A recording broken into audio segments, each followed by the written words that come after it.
पुन्हा एकदा तुमचं स्वागत आहे द इन्फिनिटी होमली बाईट्समध्ये. आज आपण फुटाण्याचे असे मऊ आणि चविष्ट लाडू बनवणार आहोत की ते तोंडात टाकताच विरघळतील.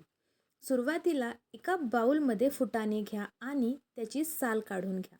हे फुटाणे मिक्सरमध्ये बारीक वाटून घ्या आणि पीठ चाळून घ्या. त्यामुळे लाडू खूप मऊ आणि छान टेक्स्चरचे होतात. आता कढईमध्ये हे पीठ घाला. गॅस अगदी मंद ठेवा आणि 2 ते 3 मिनिटे हलक्या हाताने भाजून घ्या.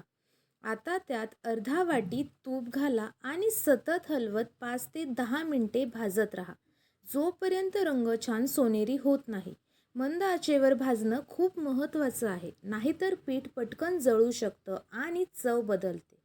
आता हे मिश्रण एका बाउलमध्ये काढा आणि थोडं थंड होऊ द्या. आता त्यात अर्धा वाटी पिठी साखर घाला आणि सगळं नीट मिक्स करून घ्या. मिश्रण खूप गरम असताना साखर घालू नका, नाहीतर साखर वितळते आणि टेक्स्चर बदलतो. आता हाताने छोटे छोटे लाडू वळून घ्या.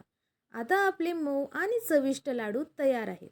तुम्हाला ही रेसिपी आवडली असेल तर व्हिडिओला लाईक करा, द इन्फिनिटी होमली बाईट चॅनलला सबस्क्राईब करा आणि अशाच नव्या आणि सोप्या रेसिपी पाहण्यासाठी पुन्हा भेट द्या.